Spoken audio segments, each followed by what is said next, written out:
Guerre des 6 jours. Les précieuses informations fournies par Hassan II, le traître à Israël. Article du 10 juin 2019.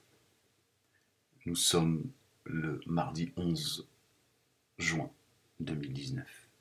Le roi Hassan II a remis au Mossad l'enregistrement d'un sommet des États arabes réunis à Casablanca en 1965. En vue de la préparation d'une attaque éventuelle d'Israël, cet enregistrement a permis aux forces de la défense israélienne de préparer la guerre des 6 jours.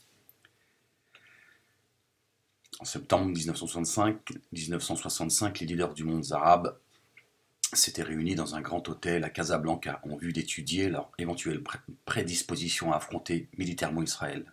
Selon Inet News, les chefs d'État discutaient, lors de cette conférence à huis clos, de la possibilité de créer une coalition militaire arabe, ainsi que des potentialités militaires de chacun. N'ayant aucune confiance en ses invités, le roi Hassan II avait réservé un étage de l'hôtel aux membres du Mossad et des services israéliens de sécurité interne afin de pouvoir superviser la conférence de près. Une décision que le souverain avait fini par rejeter la veille du sommet. Cependant, au terme de la conférence, ajoute le site, un enregistrement du sommet a pu être remis par le roi du Maroc au département de recherche au sein de la direction d'intelligence militaire.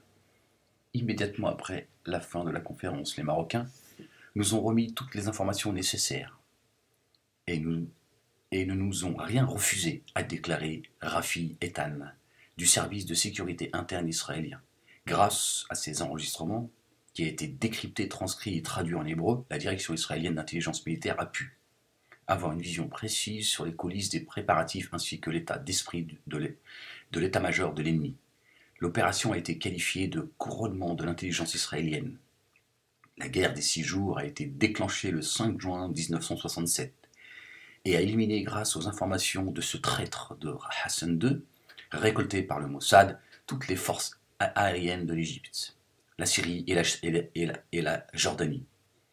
En 6 jours de conflit, le territoire israélien a été multiplié par 300, incluant la péninsule du Sinaï, la bande de Gaza et ses 1 million d'habitants, et la Cisjordanie. La Cisjordanie conclut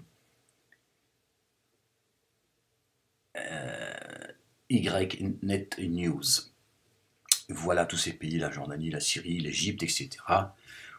Si aujourd'hui ils en sont là, c'est à cause de ce traître de Hassan II, dit le descendant du prophète, qui a livré les siens, qui a trahi les Arabes.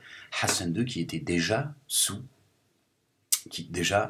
qui bien sûr qui n'est pas dans la photo évidemment, celui qui le conseillait déjà à cette époque-là, ce Khabitz, ce monafik, ce kafir, c'est André Azoulay. Voilà, quand je vous dis pas de Maroc, pas d'Israël, vous voyez, voilà, c'est devant vos yeux. Et la guerre des 6 jours, je vous en avais déjà parlé, la guerre des 6 jours a été offerte sur un plateau en or massif par ce Khabit, ce traître qui se dit commandant, il faut le pendre lui. Enfin, il faut le pendre, il est... Aujourd'hui, c'est Mohamed VI. D'accord, puisque Hassan II fait plus partie de ce monde, qu'il soit maudit pour l'éternité, voilà ce qu'il a fait. Il a vendu les siens. Voilà, vous voyez, et ça continue aujourd'hui. C'est le poison qui est distillé à le roi du Maroc, aujourd'hui. Ce crétin. Et le poison qui est distillé dans les mosquées en France, ça vient de là. Ça vient de ceux qui, depuis toujours, travaillent pour les intérêts juifs, puisque Hassan II, Mohamed VI, toute la bande sont des alaouites, c'est-à-dire en réalité sont juifs. Comme Mahomet est juif aussi. Et vous allez voir tout ça, ça va se préciser de jour en jour, Inch'Allah, et ça commence à être le cas. Vous allez comprendre. Vous allez vite comprendre qu'il y a... la majorité des gens sont juifs, et il y a une poignée de gens qui sont croyants. Tout le reste sont tous des juifs. Voilà. À plusieurs niveaux, certes, mais voilà, ce sont tous les ennemis de la parole de Dieu, de Jésus, fils de Marie, paix sur eux. C'est ça la vérité. Et lui, c'est un ennemi de la parole de Dieu. D'accord. Et un Khabit. Et il a vendu les siens, façon de parler, puisque tout le monde pense que la famille royale sont musulmans.